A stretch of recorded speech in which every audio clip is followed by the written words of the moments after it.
Okay, so we ducked into a local shop here in the square in Georgetown, Texas called Mesquite Creek Outfitters. And right now we're gonna go over some of the similarities that the Canon M50 and the Nikon Z50 share. So they both offer 4K up to 24 frames per second. They have a max shutter speed at 1/4000th of a second.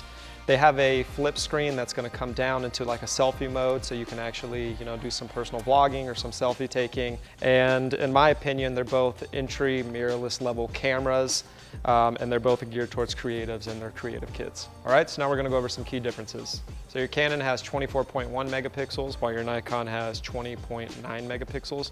Not that you're gonna see a difference, but there is a slight difference in the resolution there. This Canon is going to max out at 4K 24 frames per second, and you can get 120 frames per second, but that's gonna be on a 1280 by 720. Now, the Z50 is gonna max out at 30 frames per second at 4K, and you can do 120 at full HD, so 1920 by 1080 on this guy right here. Now, Canon has their M mount that you can use with this one. There are a total of 8 native M mount lenses, where Nikon, it uses the Z mount, the same as their full frame cameras, but for the sake of this video right here, you're only gonna have 2 native DX lenses right now for the Z50 at the time of this video. Now, your Canon is going to use their dual pixel autofocus, and it does have 143 autofocus points, while your Nikon is going to use their autofocus system, and they're going to have 209 autofocus points. And then another big feature that Canon rolled out recently is with Canon's M50 mirrorless system now, you can actually update the firmware and use it as a webcam via USB connection, whereas that is not currently available for the Nikon Z50. All right, now for the fun part. We're gonna be unboxing the Nikon Z50 Creator's Kit. So we got a bag, it looks like, to carry it all in. We have a small rig side handle. This is actually really important for the Nikon Z50. The screen flips down, so this little bracket goes where the battery door is, so you can attach like a Joby Gorilla Pod, which brings us to the next item. We got the 3K kit in here. Also comes with a Rode Video Micro, nicely packed up. That's a real small one right there. And then we got our Z50 kit. In this box, what it's gonna come with is you're gonna get a battery, charger, strap. You're going to get, of course, the Nikon Z50 camera body. And then it's also gonna come with a 16-50 DX lens. And that is it for what is inside the Nikon Z50 Creator's Kit. Okay, and now we're gonna go and get into the Canon M50 Creator Kit. So this one's packaged a little differently. It's got these pull tabs right here, so you kind of just pull it all out the box. And then on top right here, we actually get a Rode Video Mic Go and a small 32 gigabyte SanDisk memory card. And now we're gonna actually open the M50 box. So this is going to come with the same thing that your Z50 came with, so like a charger, a battery, and then a camera strap. And we have our M50 camera right here. Obviously, that's gonna come with it. And then we have our 15 to 45 M mount lens as well. So right now I'm using the Nikon Z50 on the Joby Pod. I got the flip down screen going. We can actually see Todd right back here. Autofocus, is what I can tell, is pretty solid. It's tracking my face right now, which is pretty good. Now, the microphone on here, I do want to do a little test. So this is me talking with the Rode Video Micro. Remember, the other kit's going to come with a Rode Video Mic Go. So they are a little different, but we're going to see how the sound quality is with this one. So everything you're hearing recorded right now, that's going to be with the Rode Video Micro. This is my first time vlogging in this, kind of like with the selfie style. I'm kind of afraid how people think I might look, but it's actually pretty fun now that I'm doing it. I could see myself doing it a lot more. So I am shooting at f/16 right now. It's really, really bright outside, so everything is in focus, yes. But it can go all the way down to a 3.5 when you're at 16. At 16 millimeters, I do feel like it is a little bit tight, but not with the Joby Pod. I did add the Joby Pod on there in the kit, so I actually have it kind of like at a C angle, and it's extended right now. I'm gonna feature Todd in our video, and that tracking is fast. As you can see, it picked him up right away. So Todd making his guest appearance. I'm gonna keep the camera rolling, but I'm here with these good people. So So we're gonna be in the store doing a little vlogging. And there's some background noise with the radio, which is not a problem. That's actually a good test to see how this is gonna handle the background noise with the video micro. So we're here at 600 Marketplace. Like I said, it was a really hot day outside, so you have a lot of refreshments here. So I'm actually gonna pick up maybe like a Topo Chico. Should I get lime or regular? Lime, dude. Lime's good. Lime's really good. So I'm gonna get me a Topo lime. Let's see if that picks it up. Get me one of these bad boys. Now I'm actually testing the audio behind. So this is how it's gonna sound if you're behind the camera. So all I had to do was flip the screen up to the back. I'm still rolling. It already flipped the screen for me. And then now I'm testing the audio from behind, so this is how I sound directly behind the video micro. One thing that I did want to touch on, so kind of like my first initial thoughts with this camera, I really love how it's rendering like the skin tones of color. The autofocus is really snappy and fast. I'm really happy about how that's handling everything. Another thing that I want to touch on is its low light performance. So the ISO wasn't jumping too much. I think we were at a 1250, and I know I'm looking at the back of the LCD screen, but it looked like it handled it pretty well. So that was just some small initial thoughts that I actually had with this camera. We're back inside Mesquite Creek Outfitters, and that's gonna wrap up with the Z50. Now what's gonna happen is I'm gonna go ahead and pick up the Canon M50, and then we're gonna go ahead and test some stuff out with that one as well. Okay, so right now, we're gonna be testing out the M50, so we're actually running outside. 1/50th of a second for my shutter speed. ISO, I'm just leaving it on auto. I imagine that's how most people are gonna be using this, especially when vlogging. And then I am at f/16, because once again, it's a really bright day.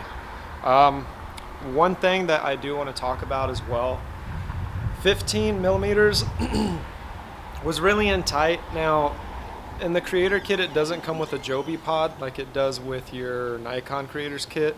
But I went ahead and I took the Joby Gorilla Pod off and put it on the M50 for this test right here. And it's definitely making a difference.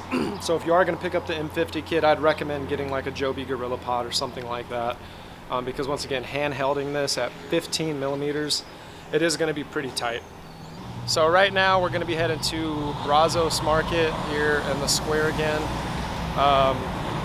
Todd shoots for them a lot. It's for their clothing line. It's a little boutique women's clothing store. So we're going to go in here and we're going to check it out and testing this out. Now we are using the Video Mic Go. I know I said that earlier, but I have better lighting now. Autofocus is pretty fast. I think I might be a little bit happier with how the M50 worked out. Now, this is the audio from behind the Rode Video Mic Go. So I just want to test out a little bit of the dynamics. We do have some background noise once again from some music going on, but this is it from behind right now. And we're just going to get some in-close shots with the M50.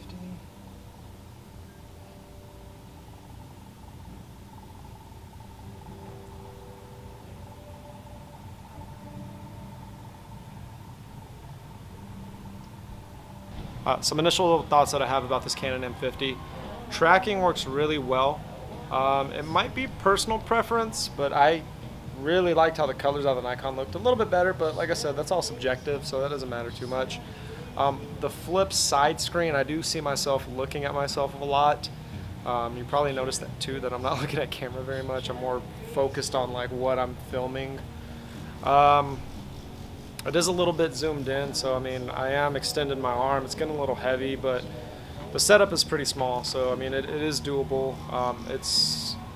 It's more than doable to actually walk around with. I could see myself carrying this for, you know, several hours, like if I'm just vlogging my everyday life, or if I feel like I'm that interesting to where I would do that.